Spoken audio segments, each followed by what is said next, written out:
Shalom, selamat berjumpa lagi saudara-saudara yang saya kasihi di dalam Tuhan. Puji Tuhan. Dan saya sangat percaya bahwa Tuhan akan membawa kita kepada hal yang lebih lagi pada hari-hari ke depan ini, pada saat kita tetap setia untuk menikmati firman Tuhan setiap hari bagi kita semua. Puji Tuhan. Dan sekarang ini kita sampai kepada kitab Ulangan 25, 26, dan 27. Dan kita melihat bahwa berbagai nasihat yang diberikan oleh Allah kepada Musa dan bangsa Israel pada saat mereka keluar dari Mesir dan sampai di sekitar padang gurun Sinai, tetapi kemudian disampaikan kembali kepada bangsa Israel, second generation bangsa Israel yang siap-siap memasuki tanah perjanjian. Dan inilah adalah hal-hal yang diajarkan oleh Tuhan bagi bangsa Israel, bagaimana mereka harus hidup sesuai dengan hukum Tuhan yang disampaikan kepada bangsa Israel. Dan kita akan masuk kepada pasal yang ke-25. Di situ berbicara yang pertama kali Tuhan mengajarkan mereka bahwa jangan bersikap sewenang-wenang terhadap seseorang pada saat dia kedapatan bersalah. Yaitu pada saat setelah di pengadilan dan dia kedapatan bersalah melakukan pelanggaran, maka jangan sembarangan untuk menghukum dia, tapi hukumlah dia sesuai dengan ganjaran yang memang berlaku bagi dia, dengan tetap mempertahankan kehormatannya dan juga tidak mengganggu dia di dalam tanggung jawab dalam keseharian mereka. Dan kita lihat yang berikutnya, Tuhan berbicara lagi tentang pernikahan, yaitu apabila pernikahan itu sudah berakhir, salah satunya meninggal, dan dalam kasus ini dinyatakan sebagai suami meninggal, maka keluarga suami harus bertanggung jawab kepada wanita itu yang ditinggal, dan jika ada yang tersedia untuk mengambil dia sebagai suami, mengambil dia sebagai istrinya. Dan bila ada yang tersedia tetapi tidak mau, dan itu harus diurus, dan ada cara yang Tuhan berikan kepada bangsa Israel. Pada dasarnya kita melihat bahwa Tuhan sangat memperhatikan semua orang, termasuk orang yang bersalah sekalipun.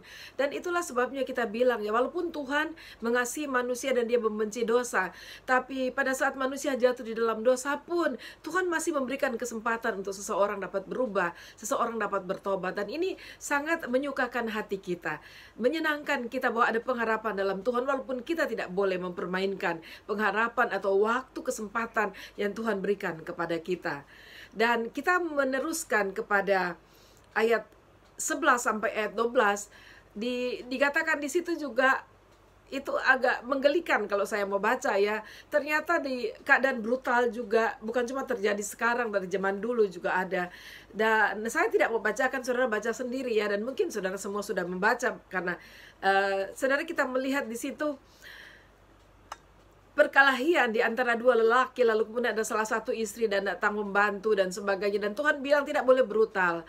Persoalan sebenarnya harus diselesaikan. Seharusnya kalau kita semua kepala dingin, tidak ada persoalan yang tidak dapat kita selesaikan. Persoalannya kalau sudah emosional, sudah masuk di tengah-tengah dua manusia, maka itu akan membangkitkan persoalan yang lebih besar lagi. Dan kita lihat di pasal yang sama, pasal 25 ayat 13 sampai 16, Tuhan juga berbicara soal kecurangan, dan Tuhan sangat keji dengan orang yang berlaku curang, dan itu berbicara soal timbangan. Jadi dalam hal timbangan, apakah itu dalam timbangan dipakai sehari-hari, kita tahu bahwa orang Israel diajar berpuluhan dalam segala hal, termasuk bumbu masak, selasi dan sebagainya, mereka hitung. Dan Tuhan bilang jangan sampai kita ada dua ukuran timbangan. Jadi timbangan yang curang itu untuk orang yang lain, atau untuk ke tempat, bukan untuk menguntungkan kita. Dan Tuhan sungguh-sungguh sangat murka kepada orang-orang yang berlaku curang terhadap sesamanya dan terlebih terhadap Tuhan. Dan di ayat akhir 17 sampai 19 berbicara tentang orang Amalek, yang Tuhan bilang kalau sampai mereka sudah memasuki tanah perjanjian itu, orang Amalek betul-betul harus dihapuskan. Dan orang Amalek itu berbicara soal, saudara tahu waktu mereka keluar dari Mesir, pertama-tama bangsa yang melawan mereka adalah Amalek. Dan di pasal 17 dan 19 kalau saudara baca itu lebih detail. Ternyata mereka menyerang pada saat Israel masih lelah, baru keluar dari dari Mesir dengan perjalanan di padang gurung dan sebagainya, dan mereka mulai main belakang, yaitu barisan yang lemah itu biasanya tertinggal di belakang, dan itu yang diserang lebih dulu. Dan akhirnya Tuhan juga membela bangsa Israel dan memberikan kemenangan terhadap bangsa Amalek, dan Tuhan bilang mereka harus dihapus dari sejarah bangsa Israel. Dan kita akan masuk terus kepada pasal yang ke-26, dan di sini berbicara, di awal sudah diawali dengan ayat 1 sampai 11 berbicara soal mempersembahkan hasil pertama. Tuhan bilang kalau mereka masuk ke tanda Kanaan, hasil pertama yang keluar dari negeri itu kita harus persembahkan sebagai hasil pertama kepada Tuhan. Tuhan itu luar biasa mengajarkan kita, mengajarkan manusia bangsa Israel untuk tahu mempersembahkan pada Tuhan. Untuk apa? Selalu akhirnya dikatakan agar aku memberkati engkau. Dan ini kita rasa kita menjadi pelajaran yang berharga buat kita untuk belajar, untuk tidak menahan apapun untuk Tuhan dan untuk kemuliaan nama Tuhan. Siapapun penerima itu bukan persoalan, tapi sikap iman kita kepada Tuhan dan ucapan syukur kita kepada Tuhan. Karena persembahan itu berbicara soal ucapan syukur atas berkat-berkat Tuhan. Lalu menyusul itu, saudara, di ayat 12 sampai ayat 15 Tuhan berbicara tentang persembahan persepuluhan. Dan persembahan persepuluhan, kalau mereka sudah di tahun ketiga mereka sudah selesai memberikan persembahan persepuluhan, dan Tuhan katakan mereka harus mulai memberikan persembahan, yaitu untuk orang Lewi. Orang Lewi adalah orang-orang yang melayani di dalam kemah suci, kemah pertemuan atau bait Allah. Lalu mereka juga harus mulai memberikan kepada orang asing yang jadi pendatang di tempat mereka, lalu memberikan kepada janda-janda dan yatim piatu. Dan saya berpikir, kenapa Tuhan menunggu harus sampai tahun ketiga? Dan Tuhan itu sangat memikirkan, saudara. Tahun pertama, kedua mereka harus membangun segala sesuatu, ya, hidup mereka dan untuk membangun keluarga mereka, untuk settle di tempat yang baru. Dan saya teringat juga untuk orang yang menikah, paling tidak orang baru beristri, kata firman Tuhan, jangan diutus dia untuk pergi berperang. Biarkan dia 1 tahun dulu free, cuti, dan biarlah dia dapat membangun rumah tangganya, biarlah dia dapat memperhatikan, ibaratnya berhoneymoon dengan istrinya. Tuhan sangat memperhatikan hal yang detail, mungkin yang kita tidak pikirkan, tapi Tuhan sudah pikirkan untuk kita. Dan itu dapat membangun ucapan syukur kita, percaya kita, iman kita kepada Tuhan, bahwa Dia adalah Allah yang sangat memperhatikan kita, dan Dia taking care terhadap segala sesuatu, yang bahkan yang paling kecil sekalipun. Bukankah itu luar biasa? Tuhan kita yang mengasihi kita dan yang memperhatikan kita. Dan Tuhan tahu pada tahun ketiga mereka sudah mulai lebih baik, dan mereka sudah memberi perpuluhan, berarti mereka sudah ada hasil yang mereka terima. Dan itulah waktunya buat kita juga. Kalau kita hitung-hitung, kalau seperti di Hong Kong, ya, itu sudah masuk kontrak kedua. Dan kontrak kedua adalah waktunya kita tidak bingung dengan diri kita dan keluarga kita saja, tapi kita mulai melihat pelayanan dan kebaikan yang dapat kita lakukan bagi sesama kita. Puji Tuhan. Lalu ayat 16 sampai ayat 19 di situ diberi judul yang sesuai dengan LAI, kata penutup mengenai pemberitahuan hukum Taurat. Dan disitulah Musa dengan gaya berkhotbahnya dari pasal pertama di kitab Ulangan ini, dia menyampaikan kembali semua firman Tuhan yang Tuhan beritahukan kepada bangsa Israel pada awal, dan dia sampaikan kembali kepada bangsa Israel yang sekarang ini, yang generasi kedua yang siap memasuki tanah perjanjian, bahwa firman Tuhan itu penting sekali. Dan kalau kita melihat di pasal yang ke-27, Musa dan para imam kemudian memberikan nasihat kepada bangsa Israel.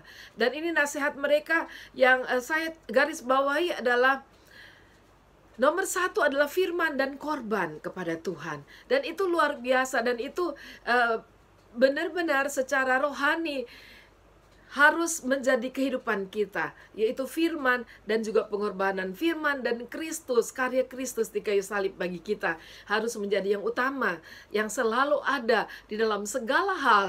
Yang pertama, kita harus mengedepankan firman dan juga menjunjung tinggi karya Kristus bagi kita. Dan pada saat mereka memasuki tanah Kanaan, menurut Musa dan juga para imam, mereka katakan bahwa Pada saat memasuki itu mereka harus memilih batu-batu, kemudian dikapur, lalu kemudian menulis seluruh hukum Taurat. Berarti itu 10 perintah Allah, 10 hukum Allah. Lalu mereka juga harus melakukan hal yang sama juga. Mereka harus membawa itu sampai di Gunung Ebal. Di Gunung Ebal di mana mereka menuliskan firman lalu kemudian mempersembahkan korban. Kemudian di pas ayat 11 dan 12 dan Tuhan memberitahukan pasal 11 lalu seterusnya, Tuhan memberikan nasihat lewat Musa kepada bangsa Israel, yaitu mereka berada di dua gunung ya, Gunung Gerisim, ada di situ Simeon, Lewi, Yehuda, Isakar, Yusuf, dan Benyamin, itu suku-suku yang ada di sana. Lalu kemudian di Gunung Ebal, yaitu suku-suku Ruben, Gad, Asyar, Sebulon, dan Naftali. Tujuannya adalah mereka akan menyampaikan berkat dan kutuk. Dan kita lihat sama-sama kalau kita boleh membaca bersama-sama, dan ini sangat menarik saudara. Saya akan ajak saudara mulai membaca. Oke, kita akan membaca di firman Tuhan mulai ayat 14 di pasal yang ke-27 ini ya, Ulangan 27. Karena itu berbicara soal kutuk, nanti besok kita akan berbicara soal berkat. Dan saya akan membaca ini, lalu kemudian pada saat saya katakan dan seluruh bangsa itu haruslah menjawab, sama-sama kita bilang amin ya. Saudara ikut saya bilang amin. Oke, saya akan baca mulai ayat yang ke-14. Maka haruslah orang-orang Lewi mulai bicara dan mengatakan kepada seluruh orang Israel dengan suara nyaring. Yang pertama, ayat 15, terkutuklah orang yang membuat patung pahatan atau patung tuangan, suatu kekejian bagi Tuhan, buatan tangan seorang tukang, dan yang mendirikannya dengan tersembunyi. Dan seluruh bangsa itu haruslah menjawab, amin. Ayat 16, terkutuklah orang yang memandang rendah ibu dan bapaknya, dan seluruh bangsa itu haruslah berkata, amin. Ayat 17, terkutuklah orang yang menggeser batas tanah sesamanya manusia, dan seluruh bangsa itu haruslah berkata, amin. Ayat 18, terkutuklah orang yang membawa seorang buta ke jalan yang sesat, dan seluruh bangsa itu berkata, amin. Ayat 19, terkutuklah orang yang memperkosa hak orang asing, anak yatim dan janda, dan seluruh bangsa itu haruslah berkata, amin. Ayat 20, terkutuklah orang yang tidur dengan istri ayahnya, sebab ia telah menyingkapkan puncak kain ayahnya, dan seluruh bangsa itu haruslah berkata, amin. Ayat 21, terkutuklah orang yang tidur dengan binatang apapun, dan seluruh bangsa itu haruslah berkata, amin. Ayat 22, terkutuklah orang yang tidur dengan saudaranya perempuan, anak ayah atau ibunya, dan seluruh bangsa itu berkata, amin. Ayat 23, terkutuklah orang yang tidur dengan mertuanya perempuan, dan seluruh bangsa itu berkata, amin. Ayat 24, terkutuklah orang yang membunuh sesamanya manusia dengan bersembunyi, dan seluruh bangsa itu haruslah berkata, amin. Ayat 25, terkutuklah orang yang menerima suap untuk membunuh seseorang yang tidak bersalah, dan seluruh bangsa itu haruslah berkata, amin. Terkutuklah orang yang tidak menepati perkataan hukum Taurat ini dengan perbuatan, dan seluruh bangsa itu berkata, amin. Nah, saudara, saya berharap kita juga memperhatikan ini, karena firman ini bukan hanya bagi bangsa Israel, tetapi bagi kita. Ada banyak prinsip rohani yang Tuhan berikan kepada bangsa Israel, dan menjadi prinsip rohani bagi kita, tetap menjadi prinsip rohani bagi kita, yang harus kita lakukan terus-menerus dalam keseharian kita. Dan mari bersiap-siap untuk menerima berkat besok harinya, karena hari ini kita baca tentang terkutuklah, besok nanti akan berkatnya. Puji Tuhan, saudara, stay blessed. Tuhan Yesus memberkati kita semua.